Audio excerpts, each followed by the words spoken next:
अस्सलाम वालेकुम स्टूडेंट्स, कैसे हैं? उम्मीद है इंशाल्लाह आप खैरियत से होंगे। लास्ट वीडियो जो थी उसमें मैंने चैप्टर 1 जो था उसका मोस्ट इम्पोर्टेंट थ्योरम करवाया था। आज जो है चैप्टर 2 का जो है आगाज़ है, जिसमें आप सीखेंगे कि डेरिवेटिव क्या होता है और डिफरेंशिएशन क्या होती है, इन दोनों में डिफरेंस क्या होता है, और इसके अलावा जो है मतलब मुख्तलिफ फॉर्म्स जो होती हैं डेरिवेटिव की वो क्या होती हैं। डेरिवेटिव जो है उसको इन्वेंट किसने करवाया, कैसे जो है डेरिवेटिव की इन्वेंशन हुई, ठीक है।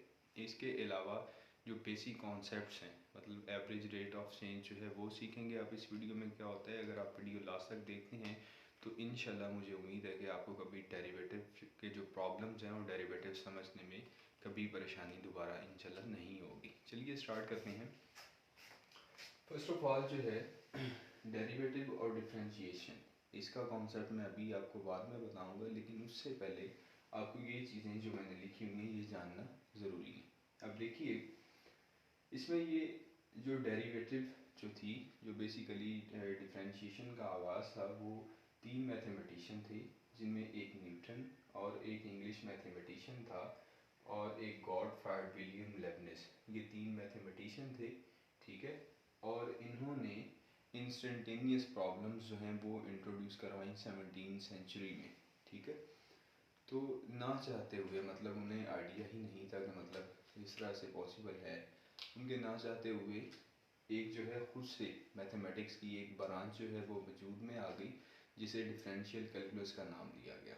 दोबारा सुनिए, ये 3 मैथमेटिशियंस जो थे जिनके नाम अभी मैंने बताए, इन्होंने इंस्टेंटेनियस प्रॉब्लम्स जो हैं वो इंट्रोड्यूस करवाई, और उनके इंस्टेंटेनियस प्रॉब्लम्स इंट्रोड्यूस करवाने की वजह से उसके ऊपर इतनी वर्किंग की गई कि मैथमेटिक्स की एक अलग से ब्रांच वजूद में आ गई, जिसे डिफरेंशियल कैलकुलस का नाम दिया गया।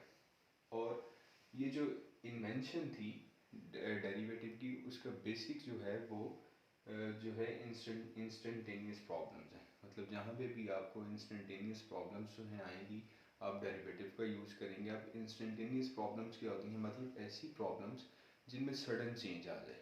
मतलब जिस तरह आप कोई बॉडी मूव कर रही है, अब उसकी वेलोसिटी में सडन चेंज आएगा, ठीक है। अब कोई बॉडी कोई और बेशुमार एग्जांपल्स ले सकते हैं आप, कि ऐसी प्रॉब्लम्स मतलब ऐसे चेंजेस जो कि सडन हों, उन्हें कैलकुलेट करने के लिए आप जो है डेरिवेटिव का यूज़ करते हैं। ये बड़े बच्चों का क्वेश्चन था, हम जी इसे यूज़ कहाँ पे करते हैं, तो आज सीख लीजिए ऐसी प्रॉब्लम्स जिनमें इंस्टेंटेनियस चेंज आता है, उन्हें कैलकुलेट करने के लिए आप डेरिवेटिव यूज़ करते हैं।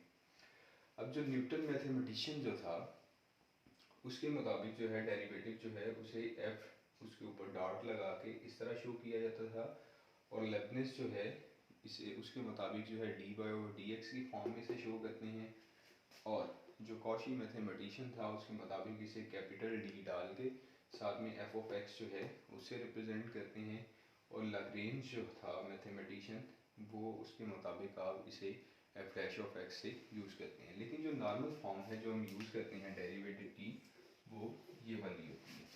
और डेरिवेटिव का कॉन्सेप्ट समझने के लिए आपको पता होना चाहिए कि डिपेंडेंट वेरिएबल क्या होते हैं और इंडिपेंडेंट वेरिएबल क्या होते हैं। अब देखिए, मैंने यहाँ पे एक फंक्शन लिखा हुआ है, y is equal to F of X is equal to X square plus 1, और x कोई वेरिएबल है जो कि इस फंक्शन के डोमेन से बिलोंग करेगा। अब देखें, इस फंक्शन की डोमेन अब छोटी सी तो नहीं होगी, वो तो मतलब वो तमाम पॉसिबल वैल्यूज़ जिस पे ये function F of x defined है, वो सारे के सारे इसके डोमेन एलिमेंट्स हैं। तो x मतलब इसकी डोमेन में से कोई भी एलिमेंट हो सकता है। मतलब ये कि x जो है ये आप आज़ादाना तौर पे सेलेक्ट कर सकते हैं। ऐसा वेरिएबल जिसे आप आज़ाद होके मतलब आज़ादाना तौर पे सेलेक्ट करें, वो आपका इंडिपेंडेंट वेरिएबल होगा, और उसके अलावा जो आपके पास आंसर आएगा वो आपका डिपेंडेंट वेरिएबल होगा, क्योंकि जैसे ही आप इसकी वैल्यू चेंज करेंगे फंक्शन का आंसर चेंज हो जाएगा। तो इसमें ये याद रखिएगा, जब D Y over D X आप लिखते हैं तो ये जो y है ये आपका डिपेंडेंट वेरिएबल होता है। डिपेंडेंट डिपेंडेंट वेरिएबल ये आपका डिपेंडेंट वेरिएबल होगा, ठीक है जी। और ये जो x होता है, जो मतलब आप जिसकी वैल्यू रिप्लेस करते हैं फंक्शन के अंदर, कोई भी सेलेक्ट कर सकते हैं फंक्शन के डोमेन में से, ये आपके पास इंडिपेंडेंट वेरिएबल होगा। Independent variable. उम्मीद है कि आपको डिपेंडेंट और इंडिपेंडेंट वेरिएबल का कॉन्सेप्ट जो है वो समझ में आ गया। तो ये जो है इसमें y जो है ये आपके पास डिपेंडेंट वेरिएबल है और x जो है ये इंडिपेंडेंट वेरिएबल है। वीडियो थोड़ी सी लंबी हो जाएगी लेकिन डेरिवेटिव का कॉन्सेप्ट क्लियर हो जाएगा इंशाल्लाह। उम्मीद है कि यहाँ तक आपको समझ आ गई होगी। अब जो है नेक्स्ट बढ़ते हैं कि डेरिवेटिव है क्या। ये तो जस्ट मैंने आपको उसका इंट्रोडक्शन दिया कि डेरिवेटिव क्या है। अब डेरिवेटिव की बेसिक डेफिनेशन जो है वो आपने समझनी है।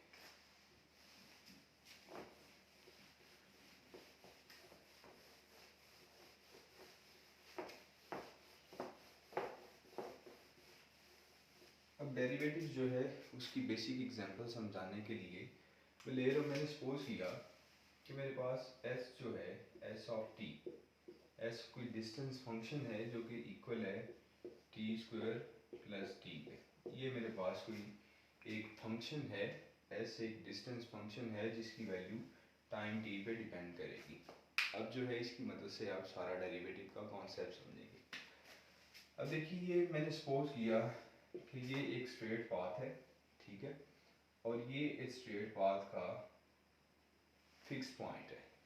अब सपोज करें कि यहाँ पे एक बंदा था खड़ा इस तरह से। अब ये बंदा जो है इस पॉइंट पे मतलब इस स्ट्रेट पाथ पे मूव करेगा।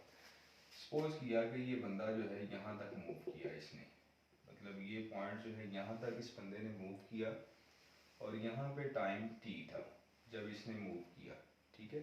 अब फिर थोड़ा सा इसने और मूव किया इसी बंदे ने, तो ये बंदा चला गया यहाँ पे। सपोज करिए यहाँ पे पहुँच गया ये बंदा, ठीक है, पहले यहाँ पे था अब यहाँ पे चला गया, तो यहाँ पे इसका टाइम t1 है। तो अब देखिए अगर मैंने टाइम चेंज किया है तो इसने डिस्टेंस भी तो चेंज किया है। मतलब जब टाइम t था तो इसका जो डिस्टेंस था वो s ऑफ t था, ठीक है जी। लेकिन जब मैंने टाइम t1 किया तो इसका ये जो सारा डिस्टेंस है ये वाला, ये आपके पास s ऑफ t1 हो गया, क्योंकि टाइम t के हवाले से इसका डिस्टेंस जो है वो s ऑफ t था और टाइम t1 के हवाले से इसका डिस्टेंस जो है वो s ऑफ t1 था। इसमें एक कंडीशन देख लें अब कि t1 जो है मतलब जो टाइम t1 मैंने लिया उसकी वैल्यू t से ज़्यादा है, उसकी वैल्यू जो है t से ज़्यादा है। अब देखिए अगर मैं मतलब इस तरह से चेंज फाइंड करूं s ऑफ t1, ठीक है, माइनस s ऑफ t, ठीक है जी, divided by t1 minus t। ये बेसिकली ये आपके पास एवरेज रेट होता है, एवरेज रेट ऑफ चेंज। ये एवरेज रेट ऑफ चेंज होता है विद डिस्टेंस का टाइम के लिहाज से, और ये बेसिकली आपको पता है वेलोसिटी भी होती है। अब देखिए डेरिवेटिव की डेफिनेशन अभी आपने समझी कि ये इसकी इन्वेंशन जो थी वो इंस्टेंटेनियस प्रॉब्लम जो है उससे वजूद में आई। तो हमने सपोज किया कि ये टाइम t1 और t2 जो है इसके दरमियान डिस्टेंस बड़ा ही कम है, उसे इंस्टेंटेनियस डिस्टेंस कहते हैं। मतलब सडन चेंज आ गया, बॉडी के डिस्टेंस सडनली बढ़ गया, मतलब टाइम जो है वो सडन चेंज उसमें आ गया। तो आप लेट करेंगे कि ये t1 माइनस t जो है ये सपोज किया आपने कि ये डेल्टा t के इक्वल है इस तरह से।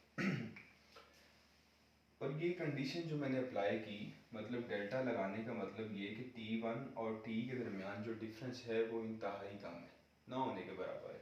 मतलब ये कि आप इस तरह से इसे समझ सकते हैं कि लिमिट डेल्टा t जो है वो अप्रोचेस टू ज़ीरो। ये कंडीशन बनी कि ये जो डेल्टा t है अप्रॉक्सीमेटली ज़ीरो को अप्रोच कर रहा है। अब ये जो आपके पास एवरेज रेट ऑफ चेंज था ये बन गया जी, क्योंकि जहाँ पे t1 है इसमें, जहाँ पे t1 है वहाँ पे आप रिप्लेस कर देंगे, यहाँ से वैल्यू फाइंड करें।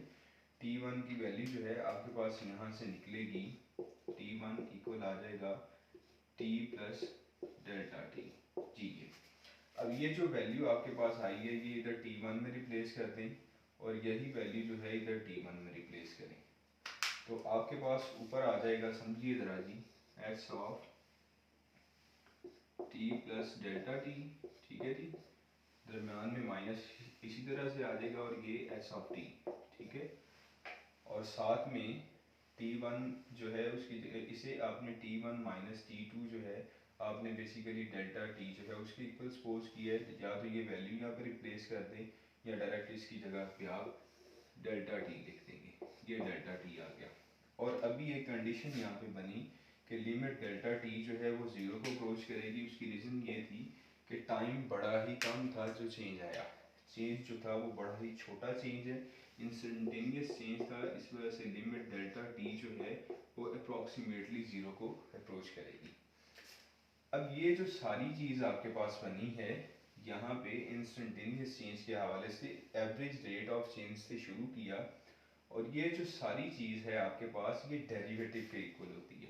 मतलब ये सारी चीज़ जो है ये आपके पास होगी D S over D T, ये इक्वल आ जाएगा आपके पास limit delta T approaches to zero, ठीक है, और साथ में आ जाएगा आपके पास S of T plus delta T, ठीक है, और माइनस एस ऑफ टी, और इसी तरह से नीचे आपके पास आ जाएगा डेल्टा टी। तो ये सारी चीज़ जो है ये आपके पास यही बेसिकली डेरिवेटिव का कॉन्सेप्ट है, यही डेरिवेटिव होता है। मतलब इंस्टेंटेनियस चेंज फाइंड करना है किसी एक वेरिएबल का दूसरे वेरिएबल के लिहाज से, बेसिकली यही डेरिवेटिव है। और इसमें ये आपका s जो है ये डिपेंडेंट वेरिएबल होगा, और ये t जो है ये आपका इंडिपेंडेंट वेरिएबल होगा। मतलब इसमें ये जो s है ये आपके पास डिपेंडेंट वेरिएबल है,